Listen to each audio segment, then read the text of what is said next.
राज्यसभा ने वक्फ संशोधन विधेयक को पारित कर दिया है। गुरुवार देर रात वोटिंग के दौरान बिल के पक्ष में 138 और विपक्ष में 95 वोट पड़े। अब यह बिल कानून बनने से केवल एक कदम दूर है। अब इसे राष्ट्रपति के पास भेजा जाएगा और वहां से मंजूरी मिलते ही ये बिल कानून का रूप ले लेगा। राज्यसभा से पहले बुधवार को सरकार ने इस बिल को लोकसभा में पेश किया था, जहाँ करीब 12 घंटे की चर्चा के बाद सरकार इसे पास कराने में सफल रही। वहीं लोकसभा में बिल के पक्ष में 288 और विपक्ष में 232 वोट पड़े थे।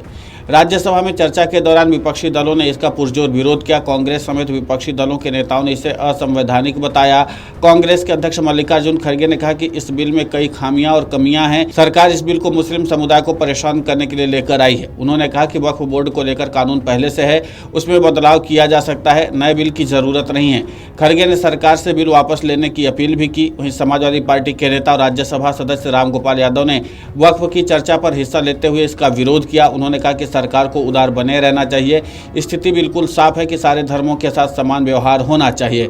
मुसलमानों की बहुत बड़ी आबादी भारत में है। इतनी बड़ी आबादी के साथ लोगों के साथ अगर अन्याय हो रहा है तो इससे काम नहीं चलेगा। उन्होंने कहा कि यह सरकार ने जो वादे किए हैं उसे पूरा नहीं किया है और न ही उन पर अमल करने की कोशिश की है।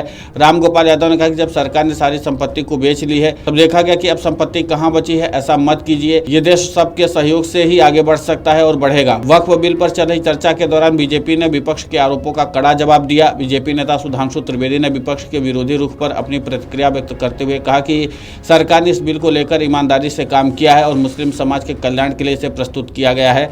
सुधांशु त्रिवेदी ने विपक्ष पर निशाना साधते हुए कहा कि एक कहावत है, नया मुल्ला प्याज ज्यादा खाता है, लेकिन यहाँ तो पुराना मुल्ला ज्यादा माल खा रहा है। उनका यह बयान वक्फ संपत्तियों से जुड़े विवादों को और दावों पर था। उन्होंने ये भी सवाल उठाया कि देश में सुन्नी और शिया वक्फ बोर्ड क्यों अलग अलग हैं और ताजमहल पर भी वक्फ का दावा क्यों किया जा रहा है। बीजेपी सांसद ने आगे कहा कि हमने हमेशा से मुस्लिम समाज के कल्याण की बात की है। ये एक मुकाबला शराफत अली और शरारत खान के बीच में है। हमारी सरकार शराफत अली के साथ। उनका कहना था कि सरकार ने गरीब मुसलमानों के पक्ष में निर्णय लिया है, जबकि कट्टरपंथी और वोट बैंक के ठेकेदार अपनी स्वार्थ सिद्धि के लिए इसका विरोध कर रहे हैं। उन्होंने ये भी कहा कि इस बिल से उम्मा समुदाय के लोगों की उम्मीदों पर पानी फिरने का सवाल उठ रहा है। उन्होंने आरोप लगाया कि कुछ लोग अल्पसंख्यकों की बात करने के नाम पर कानून और अदालत के आदेशों का पालन नहीं करना चाहते और ऐसे लोग अपनी खुदाई में जी रहे हैं। उन्होंने ये भी कहा कि अब लोग खुदाई से डरते हैं क्योंकि जहां जहां खुदा है वहां वहां भगवान भी हैं। बीजेपी नेता के इस बयान के बाद सरकार ने वक्फ बिल को लेकर अपनी स्थिति स्पष्ट की, ये कहते हुए कि ये बिल गरीब मुसलमानों के हित में है और सरकार ने कट्टरपंथी विचारधारा के खिलाफ कड़ा रुख अपनाया है। कुल मिलाकर के विपक्ष की तरफ से तमाम तरह के आरोप और प्रत्यारोप लगाए गए। विपक्ष ने तमाम तरह की दलीलें भी दी, लेकिन इसके बावजूद ये बिल कुल मिलाकर राज्यसभा से भी पास हो गया है। अब इसको कानून बनने में बस ज्यादा देर नहीं लगने वाली है। अगर राष्ट्रपति की मंजूरी मिल जाती है तो फिर जाहिर सी बात है कि ये बिल कानून का रूप ले लेगा और उसके बाद जाहिर सी बात है कि फिर इसके बाद ये नया कानून बन जाएगा और उसके बाद ये नया कानून कितना ज्यादा प्रभावी होगा इस पर देखने लायक बात होगी। आपको बता दें वक्फ संशोधन बिल गुरुवार देर रात 12 घंटे से ज्यादा लंबी चर्चा के बाद राज्यसभा में पास हुआ है। बिल के पक्ष में 128 और विरोध में 95 वोट पड़े हैं। इससे पहले बुधवार को लोकसभा में यह बिल 12 घंटे की चर्चा के बाद पास हुआ था। अब यह बिल राष्ट्रपति के पास जाएगा और उनकी स्वीकृति मिलने के बाद ये कानून बन जाएगा। बिल पर चर्चा के दौरान बीजू जनता दल ने अपने सांसदों के लिए व्हिप जारी नहीं किया था। पार्टी ने कहा था सांसद अपनी अंतरात्मा की सुने और वक्फ बिल पर फैसला ले। भाजपा सांसद सुधांशु त्रिवेदी ने चर्चा के दौरान कहा कि वक्फ ने एक बार ताजमहल पर भी दावा कर दिया था, इसके बाद सुप्रीम कोर्ट ने उन्हें फटकार लगाई थी।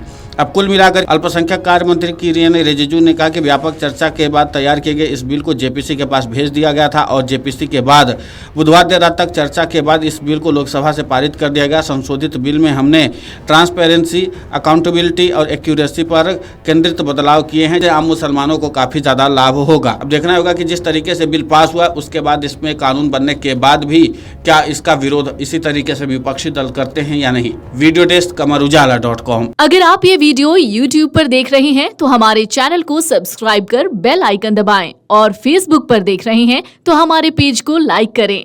8 मिलियन प्लस सब्सक्राइबर, आपके इस भरोसे के लिए बहुत धन्यवाद।